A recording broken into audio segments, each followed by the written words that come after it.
agradecer essa oportunidade de estar aqui hoje, falando um pouquinho com vocês sobre macro tendências, né, do inverno 2012. Né? A gente está vivendo ainda o inverno 2011, mas a indústria, né, os birôs de tendências, os pesquisadores de moda estão trabalhando até com o inverno 2013. Né? Eu pedi sua ajuda. Eu não precisava da ajuda, mas agora eu achei melhor. Como é que é feito esse trabalho de pesquisa de moda? Né? A gente tem duas maneiras de fazer. Existe o pesquisador básico, né, que viaja países, viaja lugares, polos têxteis, né, polos específicos, visita continentes diferentes, né, porque hoje a gente sabe que a China, o Japão também ditam tendências, né, então essas pessoas viajam. Ou através de portais, de birôs de tendências, né, onde os pesquisadores de moda entram através de assinaturas desses birôs, desses portais internacionais. A gente tem portais asiáticos, portais europeus, portais americanos, né, com pessoas específicas que só trabalham com essas pesquisas de comportamento. Né, e essas pesquisas são traduzidas para vários mercados, e um deles é o mercado de moda. Né? Então, o primeiro passo para a gente decidir o que é tendência de uma próxima estação é a gente entender o comportamento das diferentes culturas, das diferentes sociedades.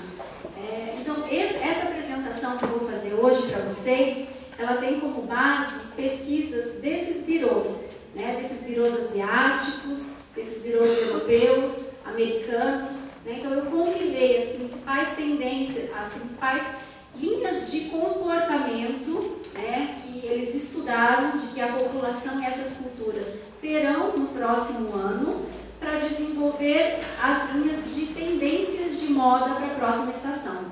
Pode mudar. Como é que ela foi classificada? Né? A gente, dentro dessas pesquisas, esses comportamentos, eles foram classificados em 4 macros comportamentos. Um dos primeiros é a nova dimensão. Né? Aqui a gente pensa, o que significa nova dimensão? A gente vive uma era totalmente tecnológica. Né? Hoje o 3D está presente em tudo, não só no cinema, né? A gente vê 3D na roupa já. Né? E esse 3D não é só aquela imagem que salta. Né? O 3D significa que a roupa ela não é mais frente e costas, agora é frente, costas e verso.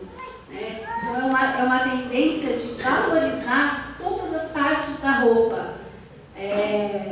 Ela vem sendo criada em peças. Como é que a gente percebe isso? E já percebe até essa tendência em passarela, né? Através de volumes, pregas, dobras, brincando com proporções e recortes cilíndricos e esféricos. Como eu disse, a tecnologia ela é uma das grandes influenciadoras dessa tendência de comportamento, né, que a gente percebe através das roupas. Okay? Aqui foi passado na tela, mas aqui a gente percebe uma cartela de cor para essa tendência de comportamento. Né? Ela é mais acinzentada, mais pura, a cara da tecnologia, né? A cara de um computador, a cara de um aparelho tecnológico. Né? Tons de cinza, e o azul, o preto, e entra aqui um pouquinho do ocre, né? Do marrom, que a gente vai ver muito presente no próximo inverno. Outra macro comportamento, que a gente chama, é o Essential Space. As pessoas, elas estão valorizando o tempo, o momento. Hoje, ter tempo para fazer alguma coisa é algo de luxo. Né? A gente não tem tempo para fazer nada. O que a gente mais deseja, ultimamente, é ter tempo. Tempo para ficar com a família, tempo para organizar a vida, para colocar a agenda em dia, né? A gente precisa de tempo. Então, é uma tendência de comportamento. As pessoas em todo mundo, elas desejam isso. Desejam ter tempo para fazer as coisas, para viver com mais qualidade. E onde a gente percebe isso na moda? Através de looks andrógenos, né? que vai do feminino para o masculino, ele consegue circular, tem tempo para isso.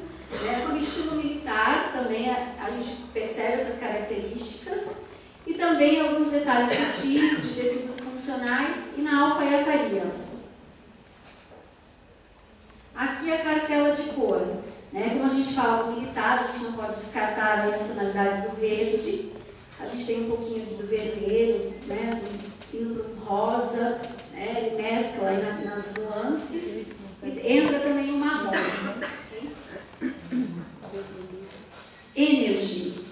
Energia, é inspirada na força, na vitalidade das cores quentes. Então, o que a gente percebe também como comportamento, a sensualidade, aquela coisa que brota da terra. Isso, essa sensualidade que brota da terra, que é carnal, que é nato do ser humano, ela também aparece na moda, essa tendência de comportamento. Como eu disse, do marrom. O marrom vem disso, dessa forte tendência da energia, da terra. Então a gente traz o caramelo, o marrom, o camelo, cores que a gente já viu nesse inverno de 2011 que volta ainda com muito mais força para o inverno de 2012.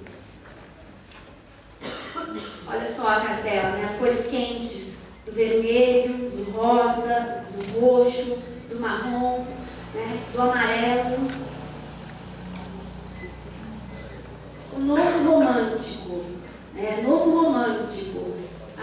As pessoas, principalmente as mulheres, elas conquistaram muito espaço no mercado de trabalho. Elas assumiram papéis que antes eram especificamente masculinos. E o que acontece com toda essa característica masculina que ela adquiriu?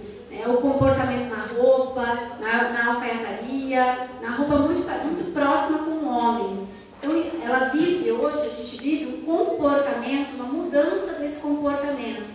A mulher quer ser vista como forte, como poderosa, mas ela também quer ser vista como mulher. Então, volta essa história do romantismo, de revisitar décadas, da silhueta marcada. A gente revive esse comportamento feminino através da moda. E aqui a cartela de cores entra no nude, nos tons de rosa e o marrom que está presente em todas. A gente viu ali ideias de comportamento.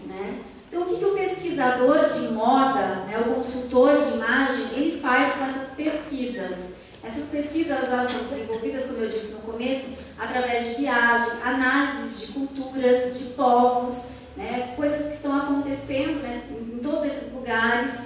A gente traça tendências, a gente tira das tendências de comportamento algumas tendências de moda.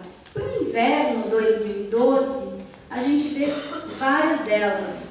A gente pode ver que aquela moda cocum, o que eu disse, da falta do espaço. Todo mundo quer ter o seu aconchego, o seu espaço redondo, arrumado, o meu tempo, o meu espaço. Isso é traduzido na moda como os casacos com shapes cocum, que tem formato de casulo. Isso apareceu bastante. Apareceu também nos novos shapes de mangas e golas. As golas altas, elas ganharam novas proporções. Elas não ficam durinhas, estáticas. Elas balançam, são golas diferentes. A gente vai ver depois imagens de passarela, mostrando todas essas tendências. O casaco, a jaqueta, ela encurta, toda aquela tendência do militarismo, das abotoaduras, a gente consegue ver isso na moda também em 2012. Mas esse casaco, ele sobe um pouquinho, ele sai da linha da cintura, ele sobe um pouquinho mais. Ele não chega a ser um bolero, o bolero também continua em alta, mas ele ele não fica entre um casaco normal e um bolero, ele fica no meio do caminho. No lado romântico, a gente tem uma revival de décadas, mas de todas elas. A gente vê muito forte para a juventude a década de 70. A gente vê o modelo de calça flare, aquela calça mais ajustada e que abre nas pontas, lembrando a década de 70. Então a gente vê muitas das tendências dessa década, mas as que apareceram com mais força nas passarelas internacionais foram as décadas de 40 e 50, que busca esse resgate ao romantismo, ao feminino, né? A cintura marcada, os laços, as cores, a altura dessa saia, ok? Deixa eu passar. Vamos ver em imagens que fica mais fácil. Aqui a gente vê imagens do desfile de Balenciaga. A roupa, o vestido, né, tem esse formato, quase um casulo, né, e as linhas geométricas, né, às vezes quase uma esfera, um cilindro, às vezes, né, linhas horizontais, linhas verticais, né, uma sobreposição, mas tem essa tendência do meu espaço, né, o comportamento do meu espaço já pode ser visto aqui, nessa tendência de passarela. Essa é uma outra tendência também do volume, né? Aqui a imagem fica um pouco distorcida. No computador a gente consegue ver com mais detalhes.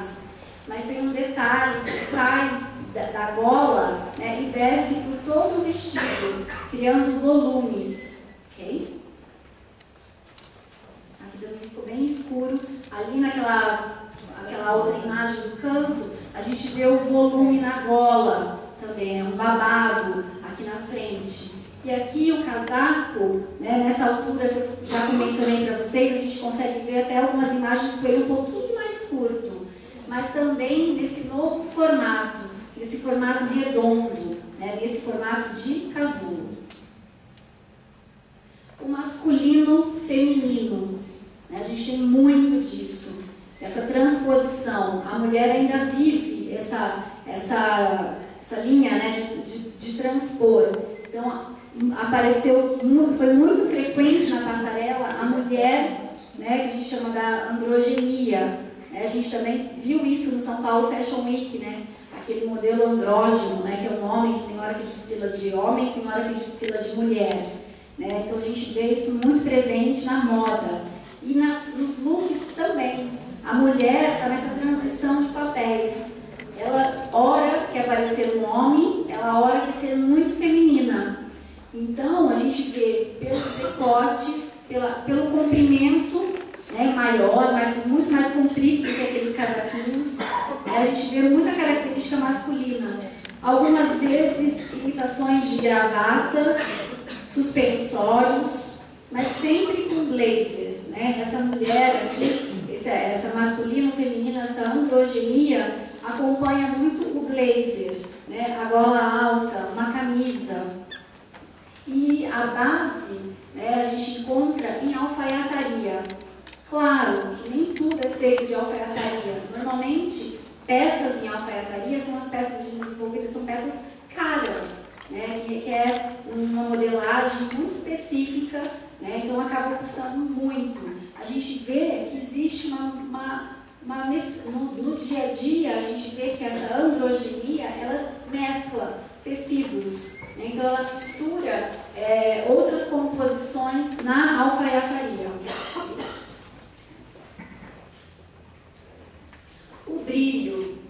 O brilho continua. Né? O brilho ainda vem mais forte. Ele aparece em todos os tipos de comportamento. O comportamento do MySpace, o comportamento de energia, né, o comportamento de nova dimensão, todos os comportamentos trazem o brilho. E a gente pode notar isso também no tricô. Né? Na trama do tricô, a gente tem novas fibras, novas tecnologias, né, que também aparecem. A gente vai ver depois, eu separei uma parte de tendências específicas sobre o tricô. Né? Vou até reforçar, que eu expliquei no começo. Eu dividi essa apresentação em tendências de comportamento, depois tendências de passarela e itens dessa passarela para o mercado de tricô. Né? Então foram esses os passos que eu dividi essa apresentação.